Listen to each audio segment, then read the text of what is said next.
Hello, Beate. How are you today? Hi Zoe, I'm great today. It's a lovely sunny morning in Todmorden in between Manchester and Leeds in the UK.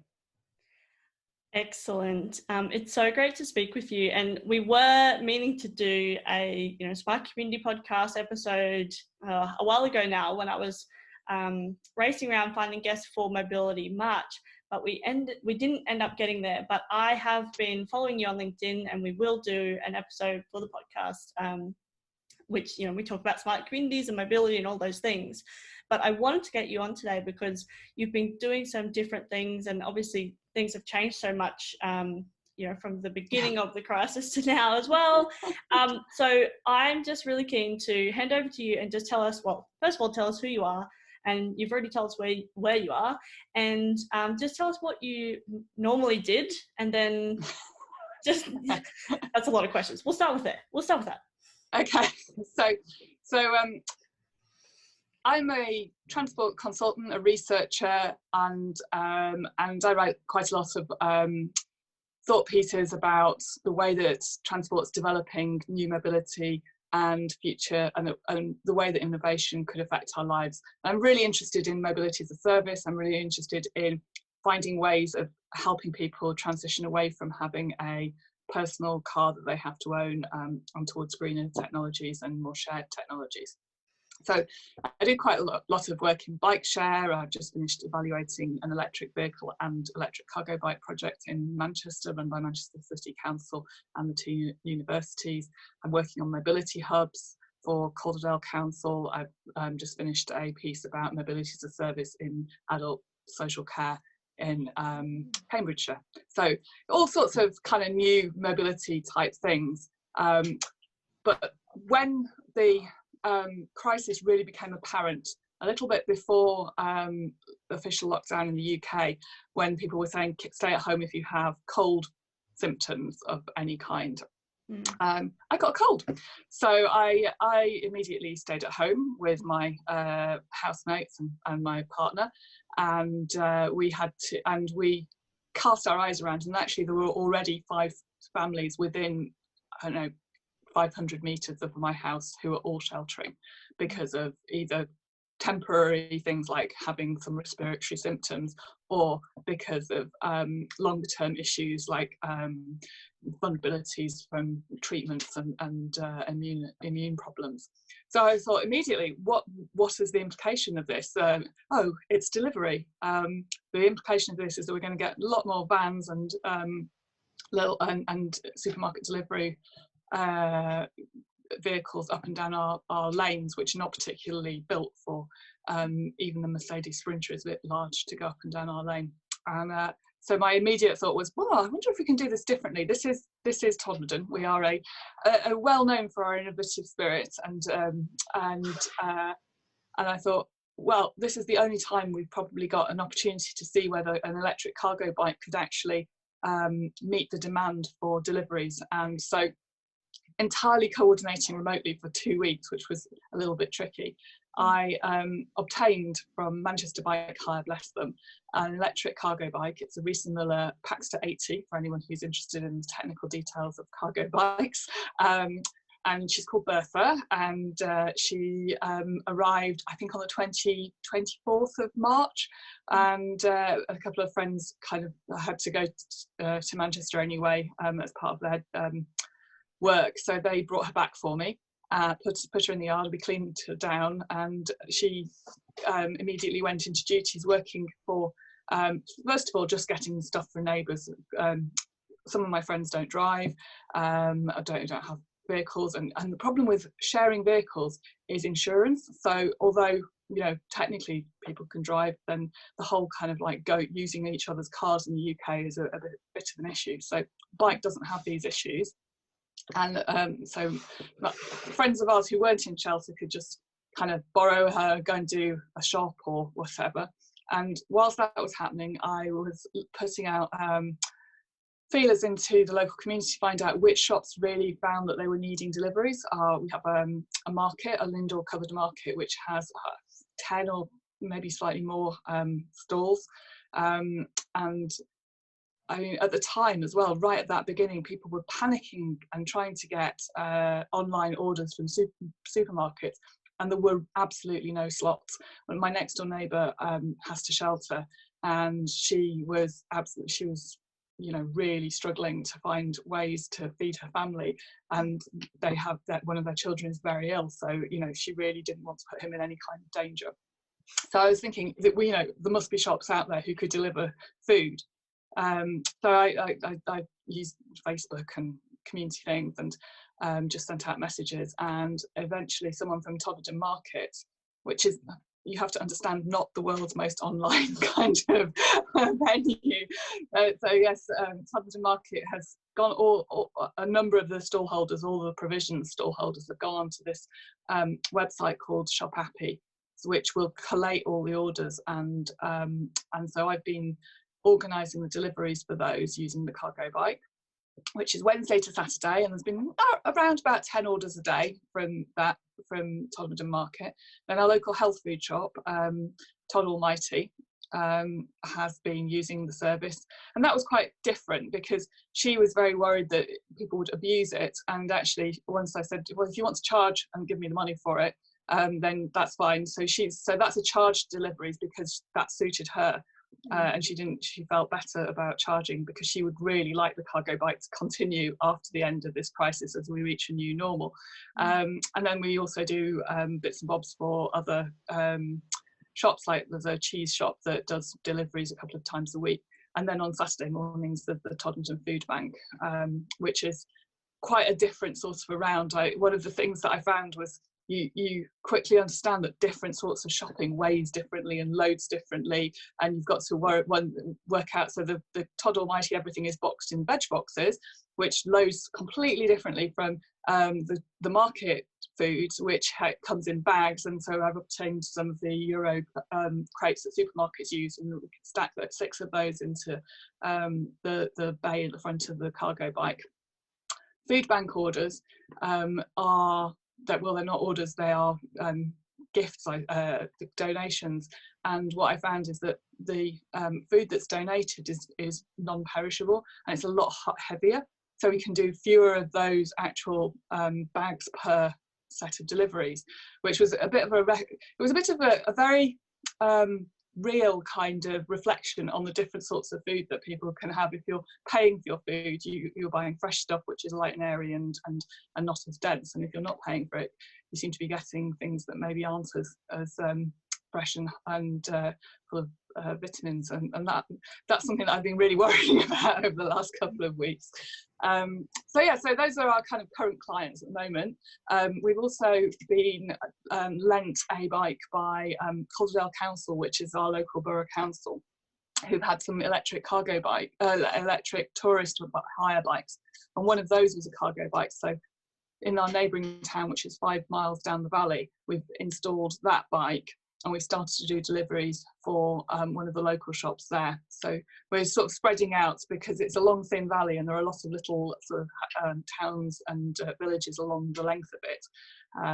And with the cargoBeates, you're really kind of remaining within a certain orbit of each centre. I mean, saying centre that makes them sound like a kind of thriving metropolis. We're a market. Each centre is a sort of market and a nice collection of shops, and we have some really nice shops, but it's not vast. And I think really interesting things have happened. Like I realised that we've got different rounds sort of developing within the area. Todmorden's about 10,000 people, and it's sort of arranged along 3 valleys, which meet at the centre.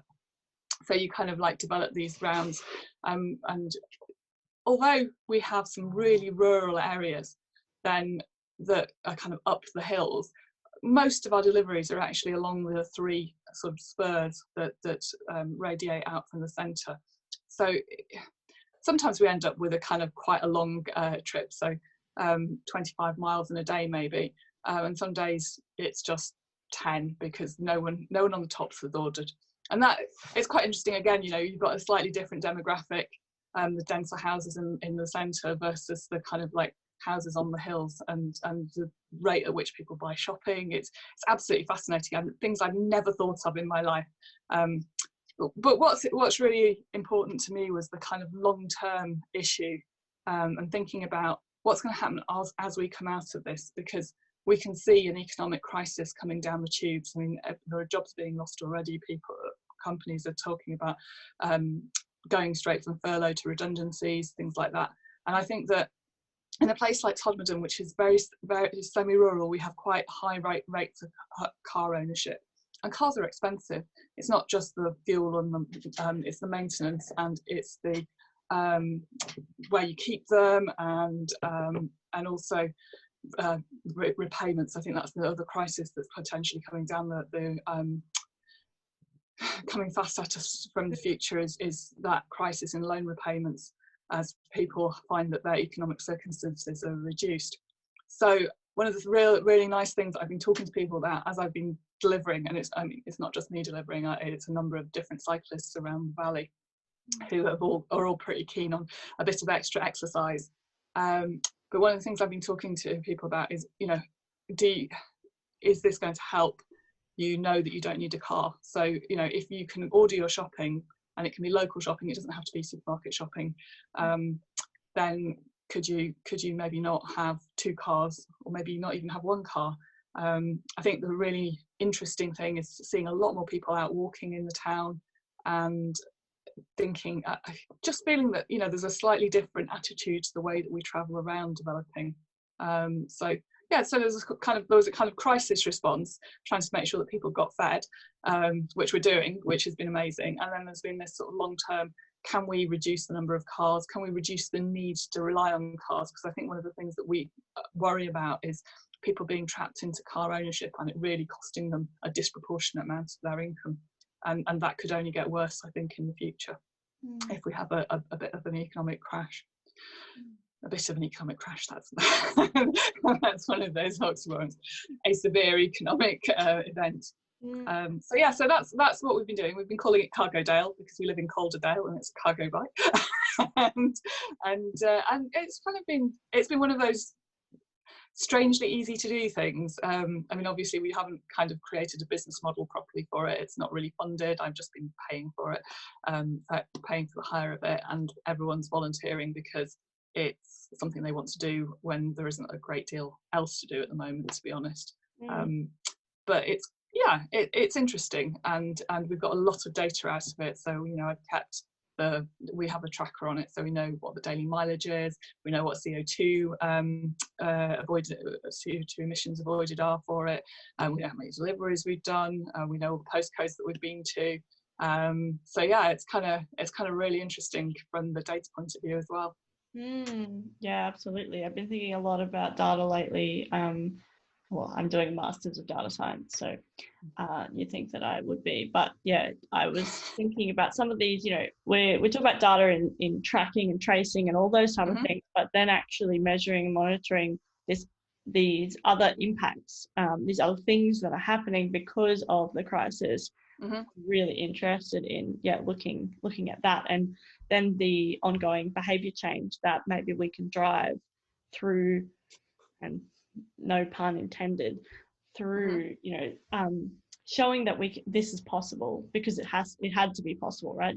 People had to get fed, so we had to find a solution, whereas we continue that moving on when we do go back to something that's, I don't think it will be normal, what is normal these days, but something that new normal going back to what it was, or and that we can move more freely, or it'll be really interesting. So thanks so much for sharing. I really enjoyed listening to your story, and you're obviously still going. Like, do you see that do you see an end in sight yet, or is it still really, really uncertain there as well? So I mean, I think we've reached a kind of plateau of in Todmorden. I'd say we're doing about 50 between 50 and 80 deliveries a week at the moment, and I think the next challenge is to work out what the new normal is, and for people as we come out of lockdown, which is not yet, you know, in the UK, we've not yet got a date for that definitively, how people are going to want to shop, because I don't know about where you are, but at the moment the way that we shop is very distant, so everyone is 2 meters apart in queues. There are queues to go into supermarkets, you move around in a single, you know, in a single direction, and so shopping has become a lot more slow, and a lot more drawn out. And I was reading a supermarket report saying that they were seeing a move back to not necessarily a weekend shop, but a once a week shop, as a kind of average purchase, that people would go and buy things once a week rather than what we had before, which was just constantly topping up, because you've introduced this sort of friction into the system so that shopping is now a much slower activity. So as we move to the new normal, I don't think, some shops are never going to be able to go back to their old operating method because they're too small. You can't achieve that 2 meter distance. So I think we're going to see people looking at new business models for their small shops, maybe a lot more delivery for larger shops. So in terms of like maybe developing a business model for cargoBeate, I think that's kind of quite potentially viable. Yeah, how it will pan out over time, you know, whether people sort of like go, yeah, we can go shopping again, and all go shopping, and then we get a second wave of the virus, and then everyone kind of comes back and goes, right, okay, maybe that wasn't such a good idea. Yeah. I really don't know exactly how the future will kind of play out, but I suspect there will still be a lot more delivery going on, even in an area like Todmorden, than there was previously. And it would be really cool to be doing that, or, you know, as a, you know, or facilitating making that happen as a proper business, because let's face it, there are going to be people needing jobs. Yeah, absolutely. And I think I really am passionate about regional areas, and, you know, using smarts, and not necessarily super fancy technology or anything like that, but, you know, using new ways of thinking and working and whatever, in regional areas, because they can benefit the most a lot of the time. Because, you know, like you said, people have access to certain things, right? You know, they did have access and now they don't have access, and it's even more prominent, I feel, in regional areas where you know, there wasn't an option to just pop down to the corner store potentially or whatever, that they had to just stay home, and then you don't have that density necessarily. So how do you, and, you know, we talk a lot about walking and cycling, but that's when you're, you know, however many kilometers out, but where if you can get something delivered and in a sustainable way, can that actually work? And I think, you know, people are very worried, and particularly planners are worried about, you know, the delivery model of, you know, then we're not going to restaurants, we're not going to cafes, and, you know, that social fabric. But I think there's definitely a balance, and there's a model though that, you know, I mean, I don't particularly enjoy grocery shopping at the best of times. And so I would rather save that time and then spend it, you know, at a restaurant or whatever at a different time after I've got my delivery. So I think there's like, there's this kind of, you know, going out for those things that you really enjoy, and then like savoring those, and then actually, yeah, saving your time with and creating a different business model where, you know, delivery. I mean, delivery is not a new thing, right? But actually, we can do it in different ways that can be more sustainable. I think, I mean, this is my own experience of behaviour change and delivery, is that I have a veg box. I've had a veg box for more than a couple of years now, just because I found that my life was too varied to go do that regular shop. So the basics come in the veg box, and then I kind of top up shop, and I kind of see a lot of more people moving to that, even just talking to people who I'm delivering for. So my next door neighbour now has a veg box, and she says, but that means the basics are covered, so if she can then sort of try and find other sources for additional things. And I think maybe that's going to kind of become a new normal for a lot more people, that the basics arrive, but then you can have a discretionary top up of other things. So that's kind of quite interesting. And the fact is that people aren't going to go back once, you know, people have made that learned to shop in a different way, those sorts of behaviour changes stick. That we've been doing them for 6 weeks at least. I've lost track of time, frankly. Yeah. A long time, ages, possibly 3 years, who knows. But we've been doing these things, and I think that we always say that if everyone worked from home 1 day a week, that's 20% reduction in traffic. I think it's the same kind of metrics. If a fifth of people continue to carry on with this behaviour, then it'll have a massive impact.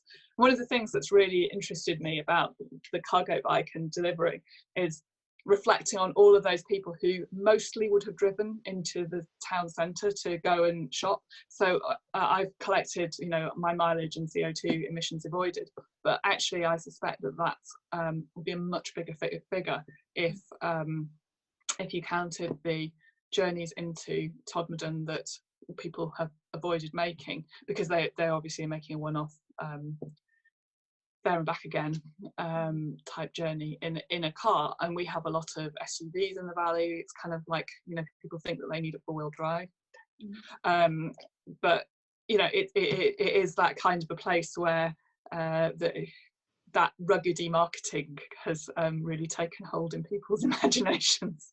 So I kind of worry.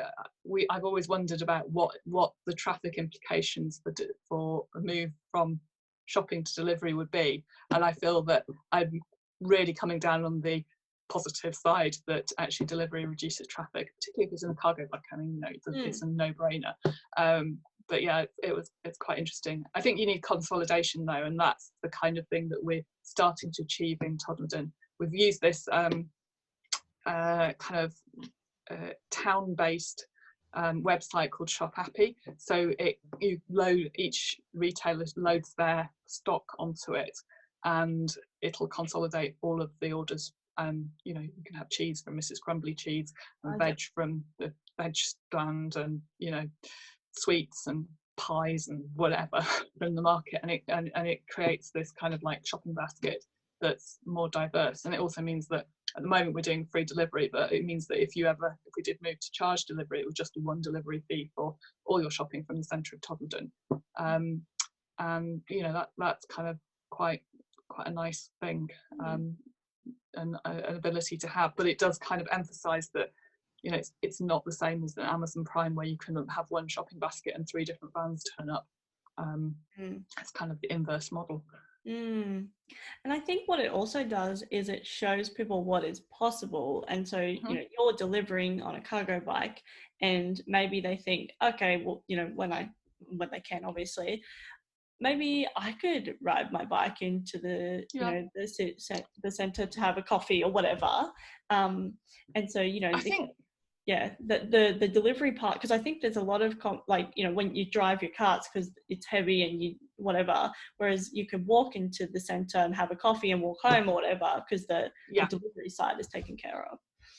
Oh, totally. And I think that whilst the streets are much quieter, the roads are much quieter, there's also just a lot more people walking and cycling around as well, which is brilliant. It's been really pleasing to see people getting out, which helped that we've had amazing weather for most of lockdown, which you kind of think, what are we doing lockdown in this situation? But that means that there are also a load of willing volunteers to ride the cargo because they all want to get out in the nice weather. So we are seeing different patterns establish themselves of people walking. Delivery obviously emphasises that kind of ability to have the heavy stuff taken by someone else, which is brilliant. And also the other thing, I constantly have oh my God, are you managing up all of the hills? And the thing that I have found brilliant about the cargo bike is that we have some absolutely stonking hills in Calder, and it gets up them no problems. And the other thing that we have are very narrow lanes. We have unmade roads which are quite bumpy, and you can't deliver to them from in a van. Basically, you have to get out and walk and leave your van blocking the main road, whereas the cargo bike copes with all of that admirably. So it kind of feels like a really good vehicle for the environment, and surprisingly so. I don't think that anyone really kind of realised, including myself, that it would be so perfect for so many of our kind of narrow streets, unmade streets, ginnels. We have between, which are kind of like they're like streets, they're like little tiny lanes between the backs of houses, so that the cargoBeate will go down there. So yeah, it's great. It's been more appropriate than I ever imagined. So interesting. I'm thinking about I mean, in Australia obviously we have this tyranny of distance, but for like a hub, or like and I'm just been thinking while you've been talking about, because just say a regional town, like it can be quite large, in space, and you have people in different areas, and so what, it could be a hybrid model where, some will go and sometimes you do need a 4-wheel drive out west, but we all think we need them in the middle of town. My partner is a 4-wheel drive enthusiast. But anyway, so when you're going west, then there is a vehicle, maybe hopefully it's an electric vehicle that can go and do those things. But actually then maybe you can have, for the closer ones, you'd have maybe push bike, and then you'd cargoBeate, and then maybe, something else. But actually having a fleet, a multimodal fleet of delivery would be pretty exciting. Oh yeah, I mean, with us, the thing about Todmorden is that the density is actually all around these radial spokes, the 3 valleys. So our sort of like long trips up to the tops, I think there's always once a week where someone on the top of a hill wants something, but mainly, Saturday I had 10 bags of shopping that went up, either side of one road that went sort of, 3 miles from the centre of Todmorden. So that kind of zigzagged round and then went back to the centre, did a couple of other drops, and then that was it. So the whole route was probably 12 miles in absolute total. So occasionally you'll get one that's a bit of an outlier, but you just have to take that, I think, with the kind of package, really. So interesting. And that's about, and that was maximally loaded as well, which is quite nice. That we actually, sometimes we'll one of the things that I found with the cargoBeate is that you can kind of like do little loops and go back and pick up a second load and to manage the loading, but we're gradually getting better at kind of packing more and more things into it. I mean, the first time that I got it really that full, I kind of like, you take it off the stand and you go, whoa, this is kind of like, you've got a real sort of weight, but the thing about it is, as soon as you're moving forwards, it feels so light because you've got the battery assisting you. So it's a really amazing vehicle, to be honest. It enables all sorts of different approaches to doing things. Been thinking about micro consolidation. I've been thinking about bike trailers. You can get electric assist bike trailers, so you could have like a little kind of almost like a consolidation pod on a bike trailer, and be riding that along with someone doing radial laps around you if you wanted to change the model slightly and carry maybe 20-30 orders instead of the 10 that I had on Saturday. So there's all sorts of different ways of kind of configuring it, I reckon, for this slightly more diffuse area.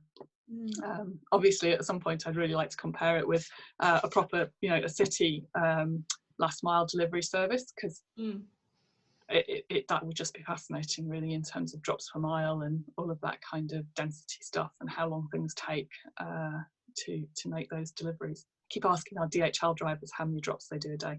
They do a lot. they do hundreds. About, I think in normal times, a DHL driver in our neighbourhood will do 80 drops in a day, and then they're doing time and a half that at the moment because of the crisis. So we're not doing that kind of amount of deliveries, that's for sure. But then again, we're doing them entirely in a different sort of environment.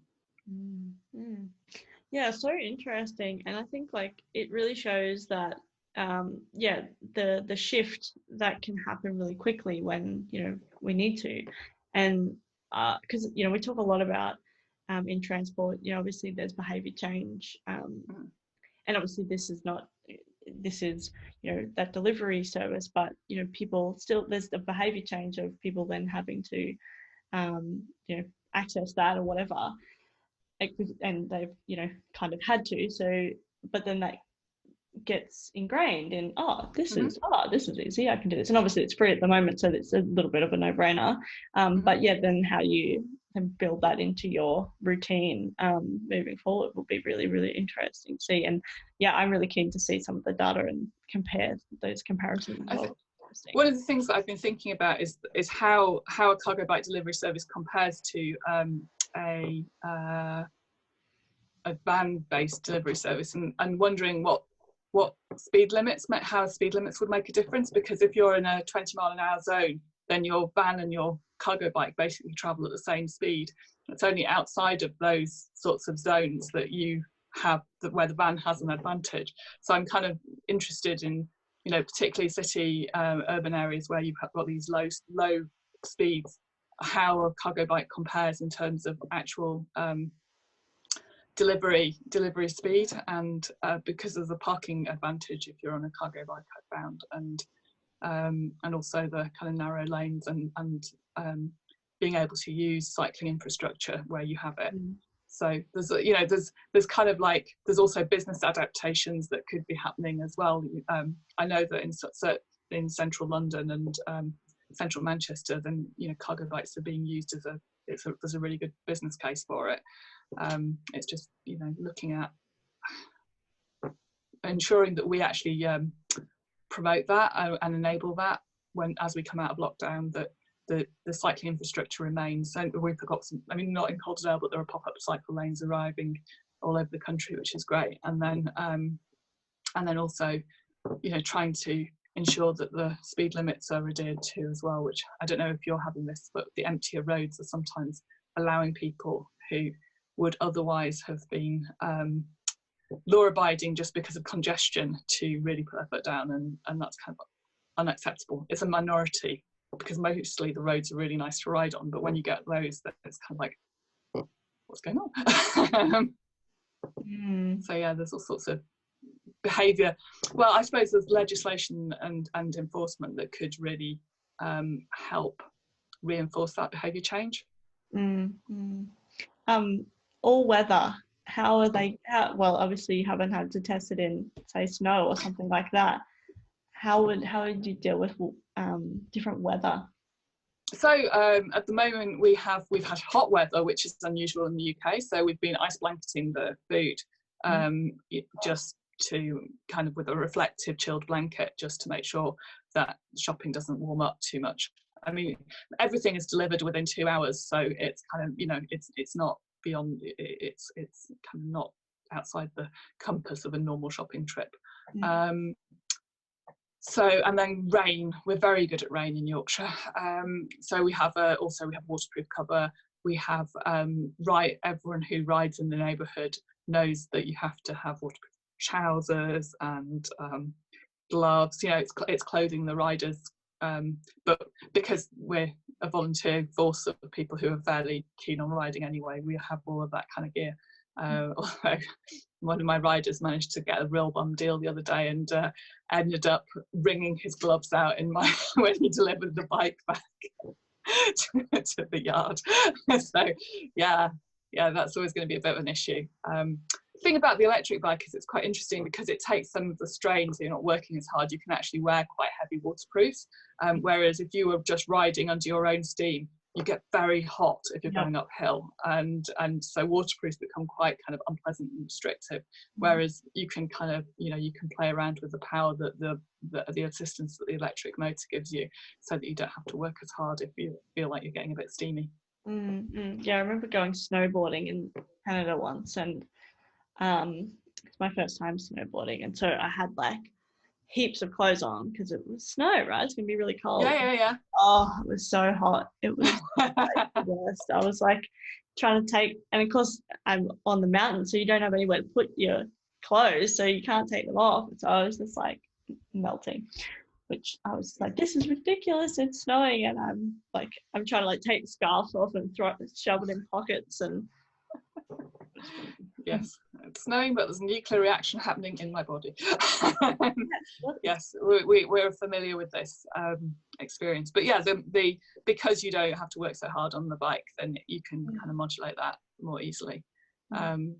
And it's quite a comfy ride. It's quite a comfy ride. Although I have to say that if you do a couple of shifts, I did one run on Friday night just because it was the last one. I didn't want to ask anyone else to do it.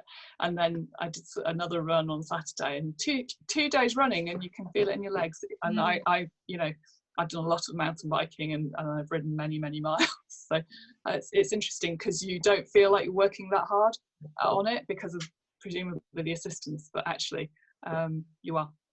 So yeah, I think that whole thing about electric bikes will help you get fit is completely true. So interesting. Well, we've been talking for quite a while. It's been so great to chat with you. I actually just want to ask a quick question around you know, your normal business. How has that changed? What you used to do? Are you still doing the same? So yeah, I'm still I think, you know, like everyone, I've lost some work out from, you know, one of my commercial customers just is in a bit of a crisis, and in fact 2 of them just with a lot of staff furloughed and things like that. So some of my work has disappeared, for sure, but I'm still getting inquiries, which is good. So yeah, it's kind of balancing the cargo bike. The cargo bike is such a nice positive thing to do that it's kind of made up for the sort of disappointment of, and you know, you think, well, I'm a freelancer, I'm self-employed, you kind of know that sometimes things can be a bit rocky, so I've kind of braced for that. It's doing the cargo bike keeps me kind of cheery, which is good, and it also means that as we reach new normal, I've got some data that I'd never imagined that I could personally have collected. So I've done the valuations for other projects, but you know, evaluating your own project as you go along is brilliant and really good fun. So yeah, I mean, you know, it's changed. I'm working from home mainly. I usually have an office about 5 miles away, just because that gets me out of the house. And working from home is kind of, you have to try and, you know, remember to do your exercise so that you have done a kind of pseudo commute, because that helps clear your mind, I find. The dog's a constant companion. That's another, you know, change. but yeah, it's kind of, I just feel like things like this happen, and there's no point really looking back too much. It's more about kind of like, how do we adapt, how do we change, how do we use the things that we know to make something that is actually going to be better than what we came out of, rather than pick. I think my worry was that we would end up with the worst elements of the previous transport system rather than the best. So everything that I can do to try and point it in the right direction, I'm absolutely prepared to do. Thanks so much for sharing that. I will have to I really enjoyed our conversation. I feel like we could talk for hours. I just want to touch on one point around looking at your own project. So I'm just about to do some data visualization for like my company, and you know, because I've been doing these subjects at uni, and yeah, I'm actually really looking forward to diving into my own data and then being able to, and I mean, it's kind of like social media data and looking at our engagement rates and stuff like that, but then actually playing around and doing some visualizations that hopefully will be quite powerful, and then, you know, just playing and so it's something. I like the idea of it being cheery, like, you know, it's like, oh, this is fun because it really affects, you know, me, and we can learn things and do all those things. You know, that's quite a you know, not a big, you know, deal or anything like that, but then actually taking some of those ideas and thoughts and learnings from doing that to then, you know, some real kind of meaty data and you know, the stuff that you've been able to collect has been amazing, and then having a think about those other things that we might be able to collect in the future as well. So yeah, no, it's cool. Okay, well, I better wrap up. I better go. It is nearly 7 o'clock here, so I better go have dinner and a glass of wine, maybe. Oh. So that sounds so. Yes, here it is 9:45, which is in the morning, which is inappropriate for wine, I've been told. So particularly if you may be riding a cargo bike later in the day. Yeah, I can imagine that would change your experience of the ride a little bit. Yeah, I think it would. I think yes. Maybe your loading wouldn't be quite as efficient. Yeah, well, I actually just got wine in the mail because I've signed up for a voice and vino class next week, and my wine arrived today, so I can't drink that this week, but that's pretty exciting. Tell them they needed a cargo bike to deliver it next time. I will definitely let them know. Well, it's been so great to chat with you. Thank you for coming on to the podcast, and thanks for sharing. I've really enjoyed hearing about what you've been up to. It's really exciting, and I'm really looking forward to your data analysis as well. So I'll keep following you on LinkedIn, and if you need any visualization volunteers, let me know. I might be able to do some fun stuff. I've been playing around with Tableau lately, so it's been fun. Brilliant. Yeah, and I'll follow you on LinkedIn because I'm sure it will be there as well. So it will eventually. Sometimes it gets a little bit, you do the deliveries and then you think, I should write this up, and there's a stack of things to write up. But hey, you've listened to me describing it, waffling on, I was going to say, but yes. So you don't need to see it you don't need an update for a bit now. Well, thanks again, and we'll have another chat. We'll actually record podcasts about smart communities and all that type of stuff. Maybe we could probably do it in the next couple of weeks or something like that. Cool, Good. brilliant. Well, thank you very much for listening to me. No worries, I really enjoyed it. We'll talk soon. Brilliant. Thank